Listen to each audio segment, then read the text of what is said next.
श्री शिव महापुराण भाषा अथर्वणवेद संहिता 11वां अध्याय ब्राह्मण कर्म निरूपण। ब्राह्मण क्षत्रिय वैश्य का वर्ण कर्म अधिकार, मंत्र जपन से मोक्ष लिहि, सुख संपत्ति जगसार।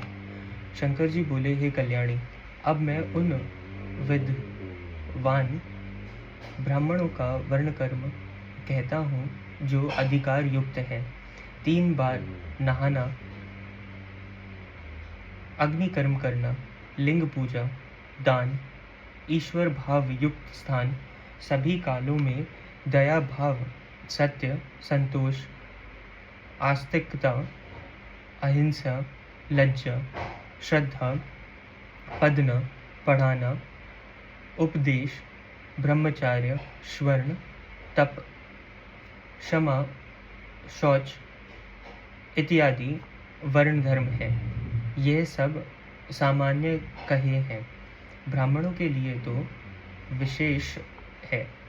क्षमा, शांति, संतोष, सत्य, असत्य, ब्रह्मचार्य, मेरे तत्व का ज्ञान, वैराग्य, भस्म सेवन, सर्व संग में निवृत्त, ये 10 ब्राह्मणों के लक्षण हैं। अब योगियों के सुनो। दिन में भिक्षा एवं भोजन ये तो वानप्रस्थी के समान है। ब्रह्मचारियों को रात्रि भोजन निषिद्ध है। पढ़ाना, यज्ञ कराना, दान लेना ये क्षत्रियों के लिए निषिद्ध है। क्षत्रियों के लक्षण ये हैं: सभी वर्णों की रक्षा, संग्राम में शत्रुओं पर विजय, दुष्ट जनों को मारना, अन्य सभी जनों पर विश्वास न करना, किंतु मेरे भक्तों पर पूर्ण विश्वास का होना, शत्रु काल में स्त्रीगमन, सेना रक्षण इत्यादि क्षत्रिय धर्म है। गौरक्षा, व्यापार, खेती आदि करना ये वैश्य धर्म है। तीनों वर्णों की सेवा करना ही शूद्र धर्म कहा जाता है। गृहस्थियों का धर्म तो अपनी धर्म पत्नी का सेवन मुख्य है। ब्रह्मचारी यतियों का धर्म ब्रह्मचार्य पालन है। नारियों का धर्म पति सेवा है। हे देवी जी, मेरा पूजन भी पति की आज्ञा होने पर ही है। जो स्त्री पति आज्ञा के बिना मेरा पूजन करती है वह नरकगामिनी होती है। विधवा स्त्रियों का धर्म व्रत, दान, तप, शौच, भूमि शयन, रात्रि भोजन, ब्रह्मचारी, भस्म एवं जल से स्नान, शांति, मौन, क्षमा, दुष्टों से दूर रहना, अष्टमी, चतुर्दशी, पूर्णमासी एवं एकादशी तीर्थों में निराहार व्रत, मेरा पूजन इत्यादि है। हे पार्वती जी, सारे धर्म का सार तो सदा मेरा ध्यान तथा मेरा षडाक्षर मंत्र का जपन ही है। तभी तो ओम नमः शिवाय इस मंत्र द्वारा सभी सिद्धियां सजन है, सहज है। यही मंत्र यंत्र पूर्वक जपता रहे। 12वां अध्याय पंचाक्षर मंत्र की महिमा। 6 अक्षर शिव मंत्र विविध भांति विस्तार, पूर्ण करत नर कामना, भव बंधन से पार। श्री कृष्ण जी बोले, हे महर्षि, अब आप कृपया करके पंचाक्षर मंत्र की महिमा सुनाइए। उपमन्यु बोले, हे श्री कृष्ण जी, वेदों में तथा दिव्य शास्त्रों में ओमकार के साथ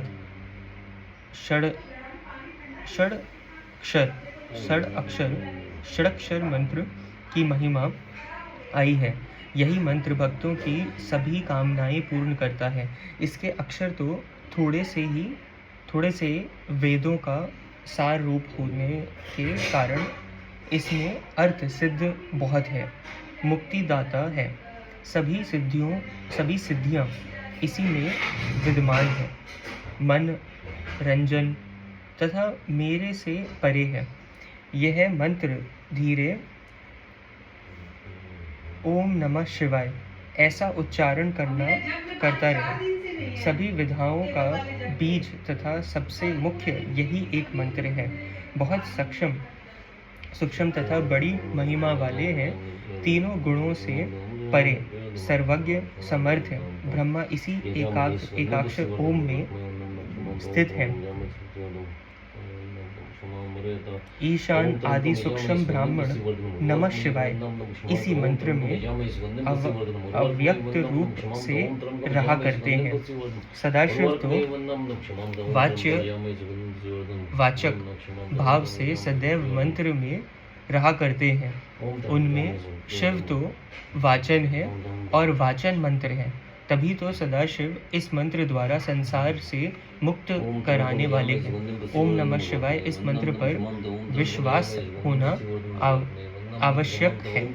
जो भी इस पर विश्वास नहीं करता वह नरक का अधिकारी है। इसमें 7 करोड़ मंत्र हैं एवं असंख्य उपमंत्र हैं। यह तो एक सूत्र में अनेकों मणियों के समान है। संपूर्ण शिव का ज्ञान तथा सभी विधाओं के तत्व तो इसी क्षणाक्षर मंत्र में भाषण बन रहे हैं। अंत बहुत से शास्त्रों की उस पुरुष को कोई भी आवश्यकता नहीं जिसने हृदय में ओम नमः शिवाय महामंत्र व्यापक हो चुका है। 13वां अध्याय कली नाशक मंत्र। 13वें अध्याय में महिमा बड़ी विशाल, सुख संपद अरु मोक्ष पद नाशक मानव का। श्री पार्वती जी बोली, हे प्राणनाथ, कुलयुग तो निरंतर संसार में डालने वाले हैं। उसमें पाप रूप अंधकार फैल जाता है। धर्म से विमुखता हो जाती है। वर्णाश्रम धर्म आचरण विचारण सभी नष्ट हो जाते हैं। किसी का भी अधिकार निश्चित नहीं होता।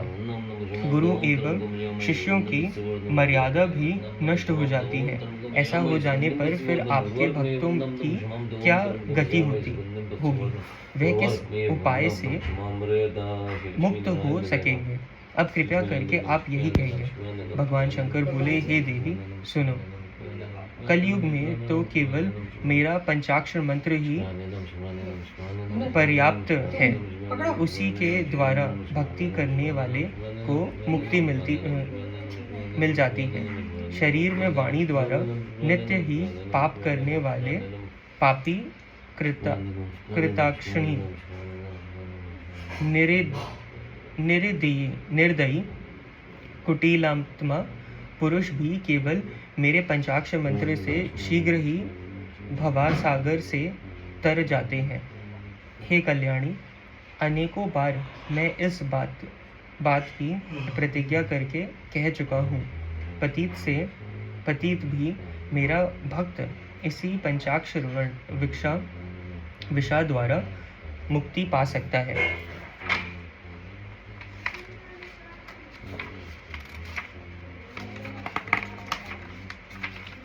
श्री पार्वती जी बोली, हे देव, पतित तो अधम कर्म करता है, उसके तो वह नरक का अधिकारी है। फिर वह किस प्रकार इस विधा द्वारा मुक्त हो सकता है? महेश्वर बोले, हे कल्याणी, पतित पुरुष यदि पंचाक्षर मंत्र को छोड़कर अन्य मंत्रों से भी यदि मेरा पूजन करता है तो उसे नरकामी होना पड़ता है। केवल जल पवन के आहार से अनेकों व्रत तप करने वाले मानव मेरे लोक नहीं पा सकते हैं। एक ही बार पंचाक्षर मंत्र जपने वाले शीघ्र ही मेरे लोक पास लेते हैं। पंचाक्षर मंत्र के करोड़वें अंश के तुल्य भी तप, यज्ञ, व्रत, नियम आदि साधन कभी नहीं हो सकता। तभी तो यह सर्वोत्तम मंत्र है। महर्षि लोग इसी के प्रभाव से स्वधर्म चरण करते हैं। जिस समय प्रलय हुई, सभी स्थावन जंगम जीव नष्ट हो गए। उस समय केवल मैं ही एक रह जाता हूँ। तब वेद, शास्त्र आदि सभी पंचाक्षर मंत्र में लीन हो जाते हैं। तभी तो वे नष्ट नहीं होने पाते। उसके बाद प्रकृति पूजन के भेद द्वारा मुझसे फिर सृष्टि चल पड़ी। उस समय माया के साथ भगवान नारायण क्षीर समुद्र में शयन करने लगे। तब उनकी नाभि कमल से पंचमुख ब्रह्म की उत्पत्ति हो गई। ब्रह्म जी का विचार सृष्टि की उत्पत्ति के लिए असहाय होने के कारण उन्हें रचना करने की शक्ति नहीं हुई। फिर भी मेरी कृपा से मन द्वारा 10 ऋषि उत्पन्न करके प्रार्थना करने लगे। तब मैंने 5 मुख धारक ब्रह्म जी के सामने प्रकट होकर उसे यही 5 अक्षर सुनाए। ब्रह्म जी ने भी अपने 5 मुखों द्वारा उन्हें ग्रहण कर लिया। वाचक रूप में मेरा स्वरूप जानकर पुत्रों के भेद दिए। स्वयं उस मंत्र रत्न को पाकर मेरे आराधन के लिए मेरु शिखर पर पहुँचे। वहाँ मूंज नामक पर्वत पर जगत के निर्माण के लिए दिव्य 1000 वर्षों प्रयत्न वायु आहार करके तप करने लगे। तब मैंने ब्रह्म जी की तपस्या से प्रसन्न होकर दर्शन दिए। जगत रचना के लिए फिर मैंने मंत्र का उपदेश किया। उसी मंत्र के प्रभाव से क्षत्रिय ने देव मानव सबकी सृष्टि रच ली। यह इस प्रकार का पंचाक्षर मंत्र है। अब इसका स्वरूप स्मरण करो। पहले नमः, अंत में शिवाय, इस प्रकार उच्चारण करें। नमः शिवाय। यह पंचाक्षर मंत्र महिमावान है। वेदों से भी उत्तम सारे जगत का बीज रूप है। यही विधा प्रथम मेरे मुख द्वारा प्रकट हुई है। मेरी वाचिका है।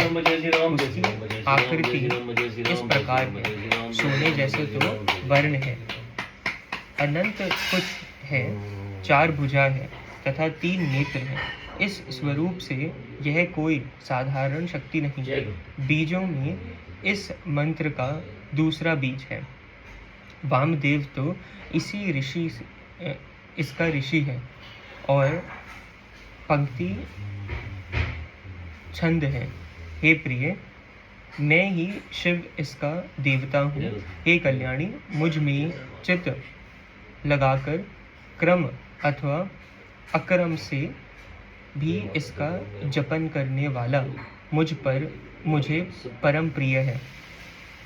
कलयुग में यही मंत्र तारने वाला है और जो भी भक्त इस मंत्र को क्रम नियम से जपना चाहता है, उसके लिए सभी नियम शास्त्रों में वर्णित है। अब मैं मंत्र ग्रहण करने का प्रकार तुमको सुनाता हूँ, जिसके न होने पर सब जपना व्यय चला जाता है। बढ़िया, इम्पोर्टेंट।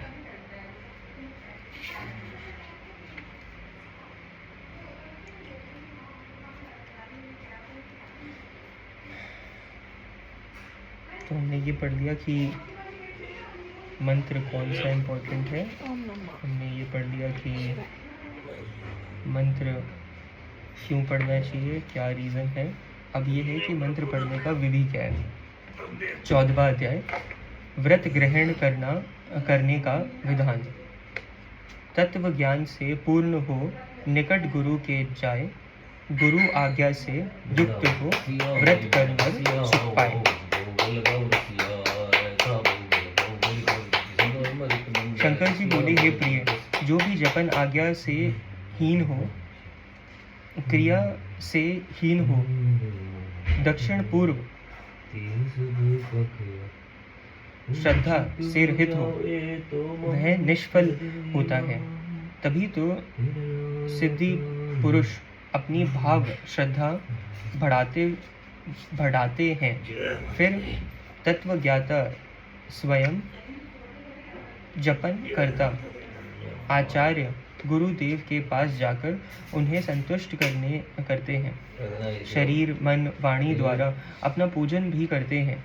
यदि धनवान हुआ तो हाथी घोड़ा आदि उत्तम वस्तुओं की भेंट भी करते हैं। यह सब अवश्य करना चाहिए अपनी योग्यता के अनुसार। फिर उनसे मंत्र ग्रहण करें। प्रसन्न होकर गुरुदेव भी 1 वर्ष तक उसकी परीक्षा करते हैं। जब देखें कि यह निरहंकार हो चुके हैं, तब शिष्य की पवित्रता के लिए उसे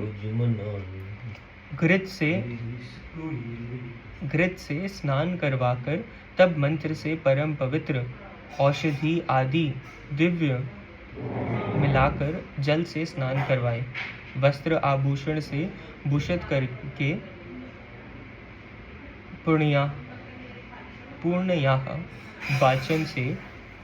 पूर्णयान वाचन कराकर ब्राह्मणों का पूजन करें।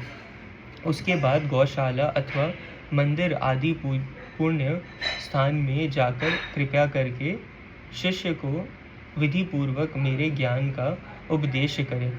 तब शिष्य उसी मंत्र को 1008 बार नित्य ही अपने जीवन प्रयत्न जपता रहे, तब उसके परम गति प्राप्त हो जाती है। मंत्र के जितने अक्षर हैं उसके चौगुने लक्ष्य हो। चौगुना केवल रात्रि को भोजन करें, संयम रखें। जिस पुरुष ने पुरुष चरण के लिए नित्य के जपन का नियम कर लिया हो, उसके सामने तो गुणयात्मा भी नहीं। वाचिक जप द्वारा 1 गुना फल है, उपास जप का 100 गुना, मानस का 1000 गुना फल होता है। गर्भ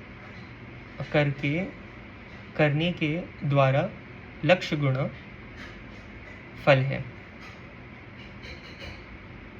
सगर्भ तो मंत्र के आदि में तथा अंत में ओमकार होना चाहिए।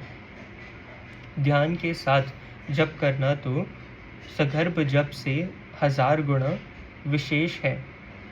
हे देवी जी, इस प्रकार मैंने 5 विधियां सुनाई। उनमें से किसी को भी ग्रहण कर लें। सूर्य, अग्नि, गुरु, चंद्रमा, दीपक, जल, ब्राह्मण, गौ इनके पास ही स्थित होकर जप करें।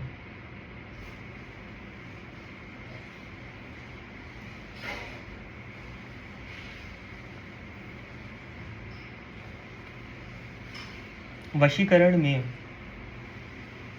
पूर्ण मुख घात करने में दक्षिण मुख, धन प्राप्ति के लिए पश्चिम मुख तथा शांति पाने के लिए उत्तर मुख होकर जप करें। उस समय श्वान चांडाल को देखे नहीं। यदि अचानक दिखाई पड़ जाए तो आचमन कर लें। एक बारी वापस पढ़ते हैं ये।